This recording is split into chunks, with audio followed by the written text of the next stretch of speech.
تو آپ کے زمانے میں جادو بڑا عروج پہ تھا، حضرت موسیٰ علیہ السلام کے زمانے میں. تو اللہ تعالیٰ نے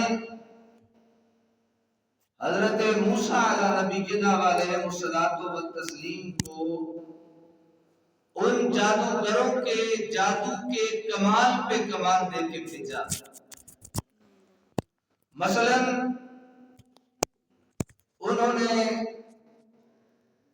جادو کے ذریعے سے سانپ بنائے.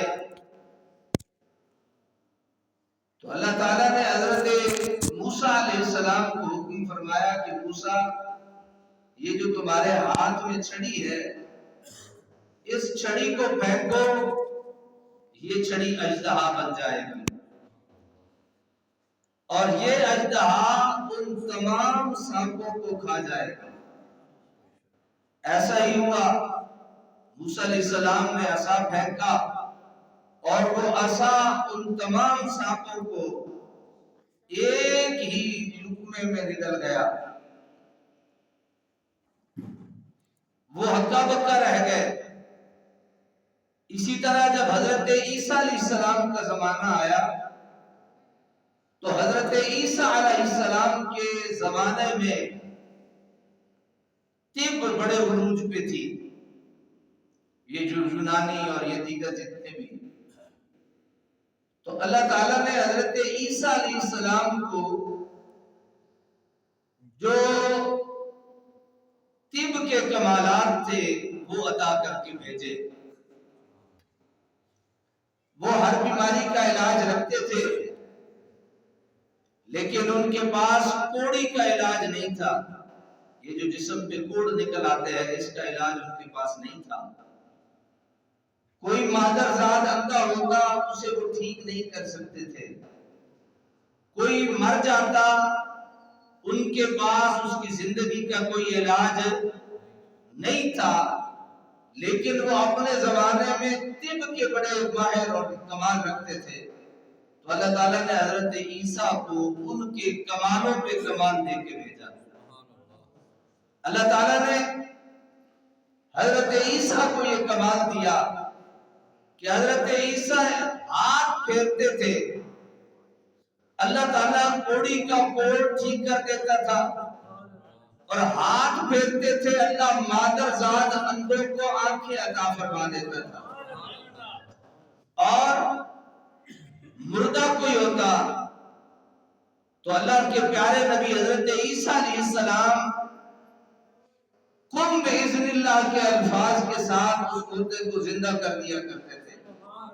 بلکہ حضرت عیسیٰ علیہ السلام نے انہیں کہا کہ اگر تم بہت بڑی مہارت رکھتے ہو تو آؤ مادرزاد اندھے کو ٹھیک کرو، آؤ کوڑی کو ٹھیک کرو، آؤ مجھے کوئی ایسی پرانی سے پرانی قبر دکھاؤ جس قبر سے میں تمہیں مردہ زندہ کر دوں. ایسا ہی ہوا. ایک پرانی سی قبر دکھائی گئی. حضرت عیسیٰ علیہ السلام نے قم باذن اللہ کے الفاظ کہے اور وہ مردہ اٹھ کھڑا ہوا.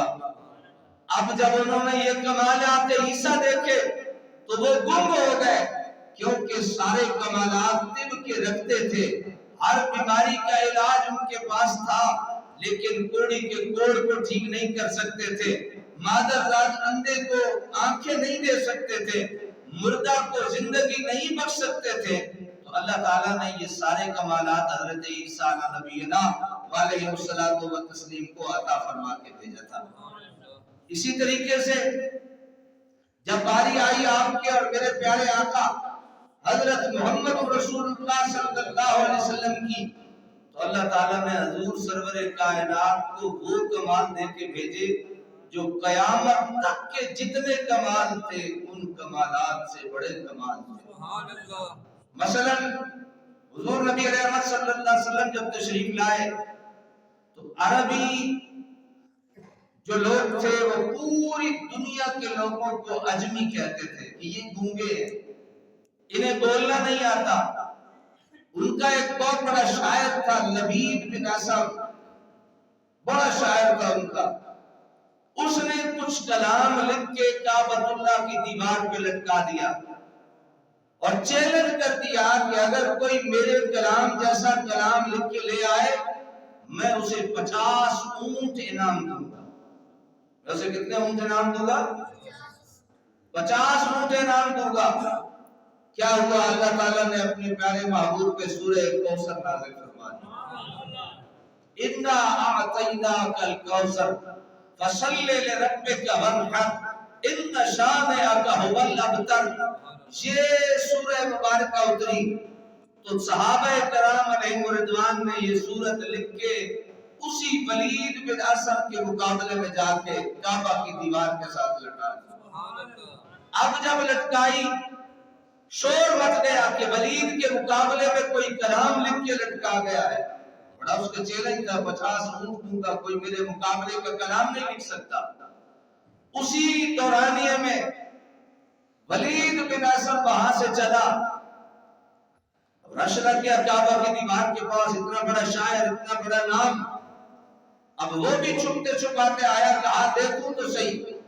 جب اپنے کلام کے مقابلے میں یہ کلام دیکھا نا، انا اعطیناک الکوثر فصل لربک وانحر ان شانئک هو الابتر، واپس کھسکنے لگا.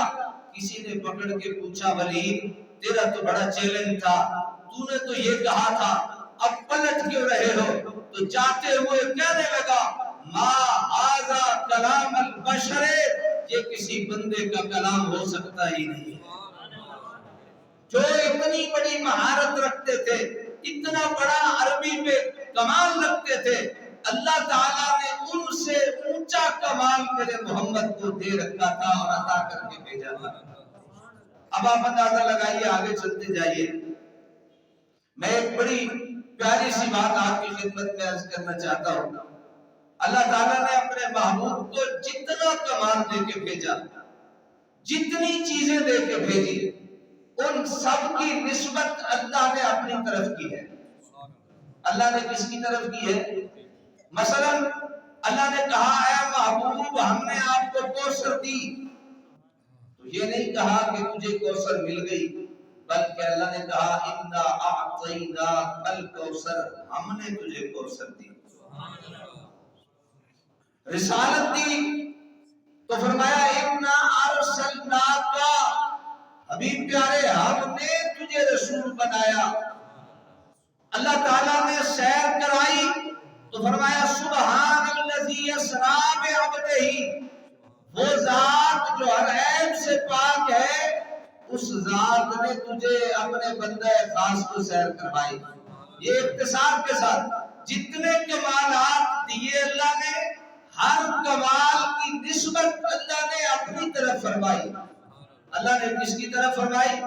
اپنی طرف، تاکہ قیامت قائم ہو جائے میرے محبوب کے کمالات پہ کوئی اعتراض کرنے والا پیدا ہو ہی نہیں. اور اگر کوئی اعتراض کرنے والا پیدا ہو تو وہ اعتراض میرے محمد پہ نہ ہو، وہ میری ذات پہ.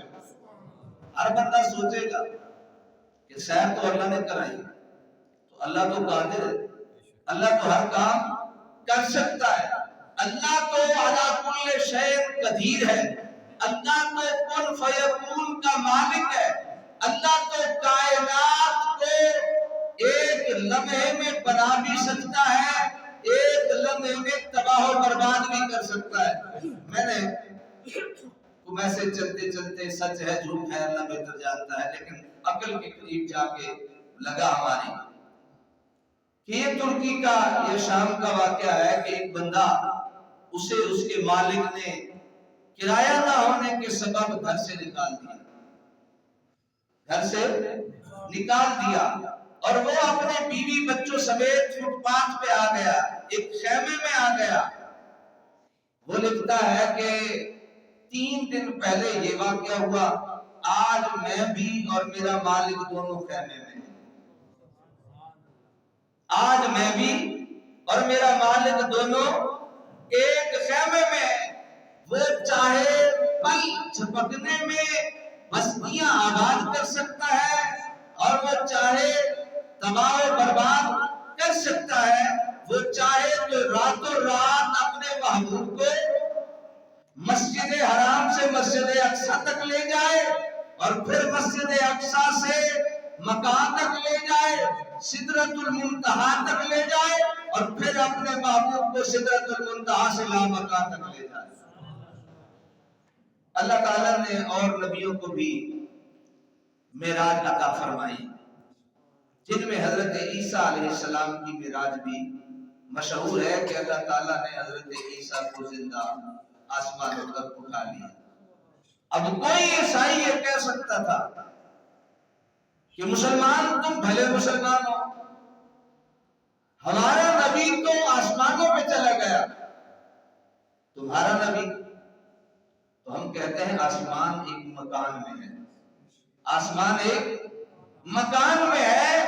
اللہ نے ہمارے نبی کو مقام میں نہیں لا مقام میں بلایا۔ کہاں بلایا ہے بولی؟ لا مقام میں بلایا ہے، اور لا مقام میں بھی یا وہ تھا یا جب دونوں تھے آپس میں باتیں ہو رہی تھی، التحیات للہ والصلوات والطیبات، مالی بدنی جسمانی ہر طرح کی عبادتیں تیرے لیے۔ رب نے فرمایا السلام علیکہ ایھا النبی ورحمۃ اللہ وبرکاتہ، محبوب پیارے تجھ پہ سلام بھی ہو اور برکات بھی ہو، رحمت۔ یہ جب تحائف کا سلسلہ جاری و ساری تھا تو یقین مانے رب تعالیٰ نے اپنے محبوب سے پیار کی انتہا فرما دی۔ فرمایا محبوب پیارے، ایک میں ہوں ایک تو ہے، آنا و انتا، ایک میں ایک تو، وما سوا ذالک خلقتک لأجلک، حبیب پیارے ایک میں ایک تو، اس کے علاوہ جو کچھ ہے وہ سارے کا سارا میں نے تیرے لیے بنایا ہے۔ میں نے کس کے لیے بنایا ہے؟ میں نے کس کے لیے بنایا ہے؟ تیرے لیے بنایا ہے۔ اور پھر محبوب پیارے نے جواب کیا دیا؟ فرمایا آنا و انتا، ایک میں محمد ایک تو اللہ، وما سوا ذالک ترکتک لأجلک، حبیب پیارے وہ سارے کا سارا حبیب پیارے فرمانے لگے یا اللہ ایک میں ایک تو، اور اس کے علاوہ جو کچھ ہے سارا میں نے تیرے لیے چھوڑا ہے، سارا میں نے تیرے لیے چھوڑا ہے۔ نبی ہو کے، مختار ہو کے، میرے آقا فرماتے ہیں یہ جو پہاڑ ہیں میں انہیں اگر انگلی کا اشارہ کروں تو یہ سونے کے بن کے میرے محمد کے ساتھ نوکر بن کے چلتے رہے، لیکن حالت یہ ہے کہ دو دو تین تین دن تک پیٹ پہ پتھر باندھے رکھتے ہیں، چولہا نہیں جلتا ہے۔ امہات المؤمنین جو عرض کرتی ہیں تو میرے آقا فرماتے ہیں یہ ہمارا فقر اختیاری ہے، یہ ہم نے اختیار کیا وہ فقر ہے۔ تو میں نے عرض کیا اللہ نے اپنے محبوب کو قیامت تک نبی بنا کے بھیجا ہے، قیامت تک جتنے کمال ہوں گے آپ کے میرے نبی کو ان کمالات پہ بھی اونچلے درجے کا کمال میرے اللہ نے دے کے بھیجا۔